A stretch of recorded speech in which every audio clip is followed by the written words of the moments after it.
Jornal Jovem Pan de volta. Estaremos juntos até às 10 da noite com as principais notícias desta quarta-feira. E agora o tema tem a ver com eleições 2022, né? É isso, Lívia. A gente fala mais uma vez sobre a movimentação do presidente Jair Bolsonaro. Os aliados do presidente agora já se movimentam também de olho em 2022, seja acompanhando o presidente no PL, seja buscando acordos com a nova sigla. Para falarmos sobre essas alianças, esses arranjos todos, vamos conversar agora com a jurista e deputada estadual pelo PSL aqui de São Paulo, Janaína Pascoal. Tudo bem, deputada? Boa noite, obrigado pela presença. Tudo bem, boa noite. Eu que agradeço o convite, sempre uma honra poder participar. Boa noite. Deputada, já sabe o futuro? Vai acompanhar o presidente nessa ida para o PL também? Provável que não. É muito provável que não. Eu, por enquanto, estou no PSL, que agora, de maneira simbólica, já é União Brasil, porque juridicamente ainda não. E não tenho sentido espaço para permanecer no União Brasil, muito embora não tenha nenhum problema com ninguém específico, mas não venho sentindo espaço. Tenho conversado com várias siglas, avisei a União Brasil que conversaria com outras siglas, mas não tem nada definido ainda. Eu preciso de um partido que me dê liberdade, liberdade de fala, de manifestação, de voto, de apoio, e isso é muito difícil, e até em virtude dessa dificuldade que eu sigo sendo favorável às candidaturas avulsas. Deputada, boa noite. Embora a senhora ainda esteja em dúvida sobre a sigla para a qual a senhora vai, em relação ao apoio ao presidente Bolsonaro, eu pergunto porque de vez em quando suas posições são contrárias, às vezes favoráveis. Se fosse hoje, você apoiaria a eleição do presidente? A reeleição? Olha, quando eu defendo algum ponto de vista, algum programa, algum projeto, eu defendo por acreditar no que eu estou defendendo mesmo. Te dar um exemplo bem objetivo. Sou uma crítica ferrenha do passaporte da vacina. Não da vacina, mas do passaporte da vacina. Eu entendo que os gestores precisam disponibilizar as vacinas, as informações, e os indivíduos devem decidir. No caso dos adolescentes, das crianças, os pais devem decidir. Então, eu defendo isso porque eu acredito, porque foi o que eu aprendi, o que eu ensinei. Não é porque o presidente defende. E muitas vezes divirjo, não com o intuito de atacar o presidente, mas porque realmente divirjo. E eu sou assim com ele e serei assim com quem quer que venha a ser presidente. Eu ainda estou ouvindo as propostas, estou analisando os arranjos, vamos dizer assim, dos candidatos. Obviamente, eu não tenho... Jamais votaria na esquerda, jamais votaria, que dizer de apoiar. Mas a direita, hoje nós temos aí duas opções, que é o presidente Bolsonaro, com quem eu concordo em vários pontos, diverjo em alguns, e agora surge também o ex-juiz Sérgio Moro, ex-ministro do próprio presidente Bolsonaro, com quem eu tenho fortes convergências na luta contra a corrupção. Então, eu quero conhecer melhor as propostas dele antes de tomar uma decisão.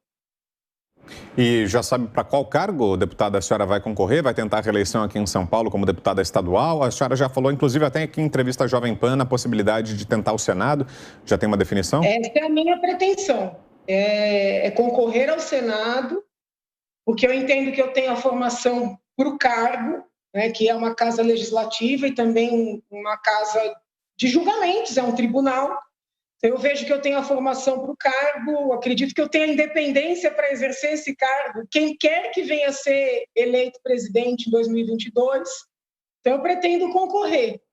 Mas aí o futuro a Deus pertence ao povo, né? Deus vai decidir por meio do povo. Deputada, a pergunta agora é da Cristina Grêmio. Boa noite, Oi, deputada.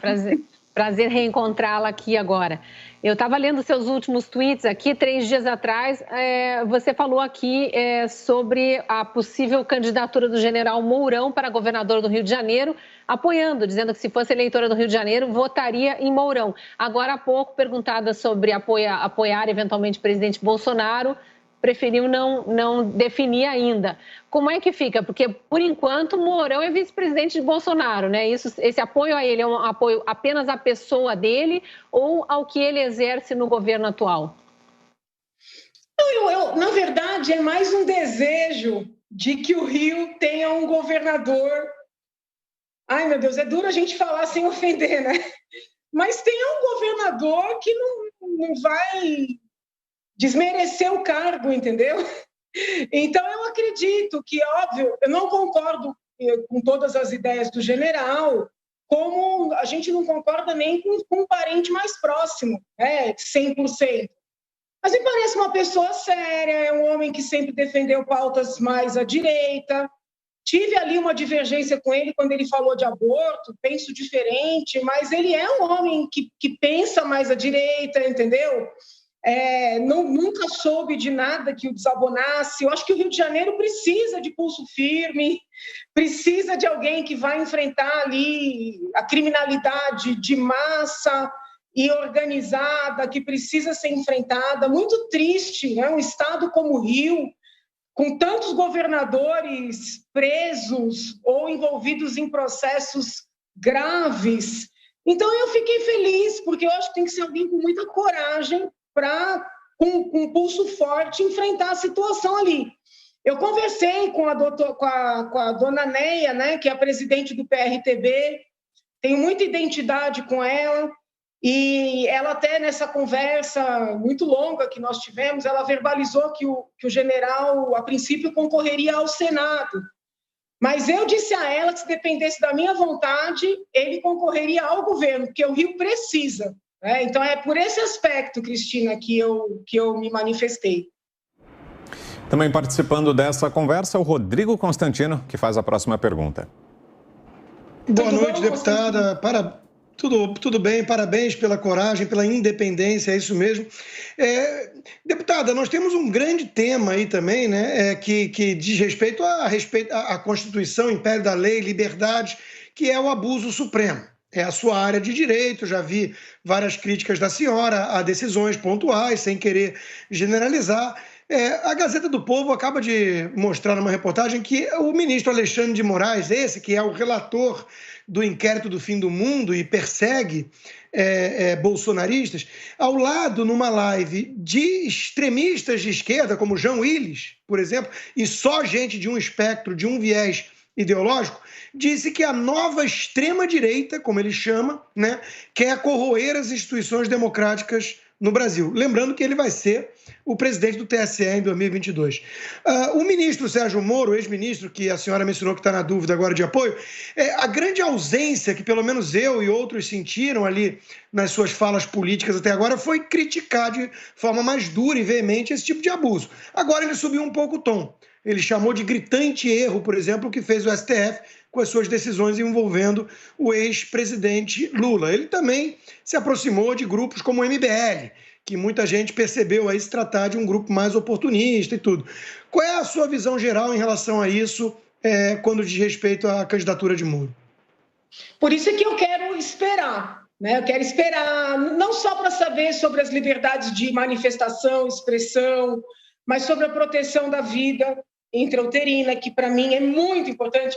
Muita gente, para ser eleita em 2018, abraçou as chamadas pautas conservadoras. Eu defendo essas pautas desde criança, então não foi para ser eleita, entendeu? Então eu quero ouvir, sim, o que ele pensa dessas pautas, sobre legalização de droga, sobre essa perseguição com as pessoas que pensam diferente. Eu acabei de abrir aqui os meus e-mails da Assembleia e recebi, não vou dar nomes, mas recebi o e-mail de um estagiário da Advocacia Geral da União que foi demitido porque no grupo do WhatsApp do gabinete em que ele trabalhava, ele, vamos dizer assim, manifestou inconformismo com a demissão do jogador de futebol que criticou o desenho do Superman. E por ter manifestado esse inconformismo, o rapaz foi demitido. Ele me mandou um e-mail, né, pedindo ajuda, pedindo para eu falar.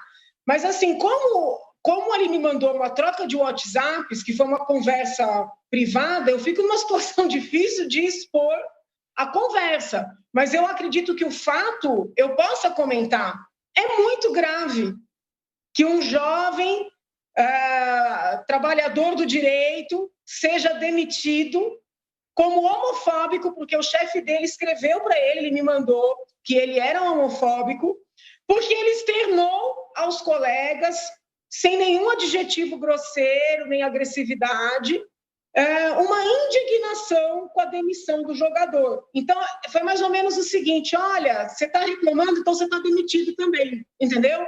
Então, esse tipo de proceder, que era algo e é algo que me apavora, mas me apavorava muito na época do petismo, né, na época do PT no poder, e a gente trabalhou tanto, lutou tanto para tirar o PT do poder, e aí o Supremo Tribunal Federal parece que tem feito às vezes, né? Então, essas pautas, para mim, são muito importantes. Por isso é que eu não tenho como, por mais que eu, assim, admire o ex-juiz, o ex-ministro, e comungue com ele da pauta anticorrupção e reconheço o trabalho dele pelo país, eu não tenho como me definir agora antes de ouvir tudo isso, entendeu? É muito cedo, né? É muito cedo. E eu também quero ter independência. A independência que eu sempre exerci, né? Mesmo com relação ao governo do Bolsonaro, todo mundo sabe que eu votei no Bolsonaro, pedi voto para ele, entendeu? Porque entendia naquele momento que ele era a melhor opção, né? Ele era a opção, vamos dizer assim. Eu quero agora analisar com mais vagar. Agora, essas questões, por exemplo, esse passaporte da vacina, eu não me conformo. As crianças estão sendo impedidas de entrar em aula, as pessoas estão sendo demitidas no sistema privado, no sistema público. Os juízes, os tribunais estão impedindo advogados de entrarem. Amanhã tem eleição para a OAB. Eu não vi um candidato bater nisso. Com clareza, eu não vi, entendeu? Então, assim, onde é que está a OAB para defender nossas prerrogativas? Hoje eu estou deputada, não estou advogando, mas eu sou advogada. Então, assim, são abusos, né, sem cessar. E as autoridades e aquelas pessoas que poderiam, com legitimidade, falar alguma coisa, estão caladas. Então, essas pautas, para mim, são muito caras. Eu preciso esperar, né, um debate mais aprofundado sobre estas pautas, porque, com relação à corrupção, eu confio no candidato Moro, né, e acho que, se é para ter uma terceira via, será ele. Eu não vejo nenhuma chance, com todo respeito, em nenhum dos demais presidenciáveis. Nenhum. Acredito até que deveriam se retirar. Mas aí, democracia, né, as pessoas têm todo o direito de se apresentarem. Mas eu quero esperar, entendeu? Esperar ver essas alianças que você mencionou. Eu quero analisar com mais calma. Deputada, para a gente encerrar, vou fugir um pouquinho desse tema de eleições do ano que vem, porque nessa semana o presidente Jair Bolsonaro sancionou aquela lei batizada de Mariana Ferrer, coincidiu com sua postagem dizendo que, inclusive, a gente entendeu como uma crítica a essa aprovação, mas talvez não foi. Eu quero te ouvir sobre isso, dizendo que ele parecia filiado ao PSOL. Queria te entender em relação a essa situação. Foi uma crítica. É o seguinte... Eu sou professora de direito penal, né? Na Assembleia, nós não temos a competência penal, mas toda a minha formação é da área do direito penal. Se você resgatar minhas entrevistas antigas para vários veículos, você vai ver que eu sempre critiquei as ações afirmativas no campo do direito penal, o que eu batizei, né, de direito penal do politicamente correto. Eu sempre critiquei você trazer pautas sociais para dentro do direito penal. Então, o presidente, recentemente, sancionou uma lei elevando para 5 anos a pena para maus tratos aos animais. Só que maus tratos é um conceito muito amplo, entendeu? Então, você já tem ativista entendendo que aquela pessoa que não dá ração, mas dá o seu resto de arroz e feijão para o cachorro, está maltratando. Já tem gente sendo presa por causa dessa lei. Essa lei que o presidente sancionou ontem, eu entendo que ele sancionou com boa intenção, que as deputadas que a apresentaram e defenderam fizeram com boa intenção. Eu, na condição de advogada, que sempre representei vítimas de crimes sexuais, vítimas, sei que tem sim preconceito, tem machismo, tem abuso, tem grosseria, tem tudo isso. Mas da maneira como a lei foi criada, ela cerceia o direito de defesa. Porque está escrito lá que nem tudo poderá ser perguntado. E é necessário dar liberdade para os advogados, para os promotores, para os juízes perguntarem. Obviamente não pode adjetivar, não pode ofender, não pode xingar. Mas faz diferença quando uma pessoa alega que foi abusada, e aí quando você vai levantar o histórico, essa pessoa já alegou que foi abusada em todos os empregos, por exemplo. Faz diferença para a análise do caso.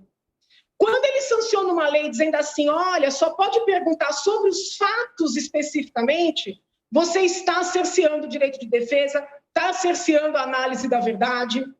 E eu não posso aplaudir uma lei dessa, entendeu? Fui muito criticada, apanhei desde a hora que eu fiz a postagem, continuo apanhando, não nas redes, mas de pessoas que me conhecem, sabem que eu sempre defendi vítimas de crimes sexuais, mas assim, eu dou razão para as pessoas que querem proteger essas vítimas dos abusos, mas eu não posso me calar diante do cerceamento à ampla defesa, porque o processo tem que ser visto de maneira global. Quando eu fiz a crítica ao presidente, é porque é o seguinte, eu votei nele também para ter um presidente que enfrentasse essa pressão. E, de repente, ele está sancionando leis que são são pautas pistolistas, entendeu?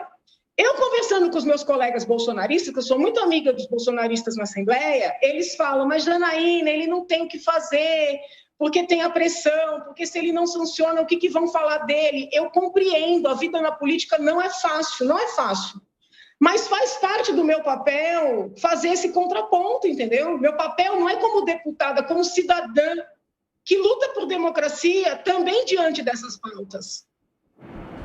Perfeito, então a deputada estadual aqui do PSL de São Paulo, Janaína Pascoal, em entrevista aqui ao Jornal Jovem Pan. Muito obrigado, deputada, pela presença. Uma boa noite. Fiquem com Deus. Boa noite.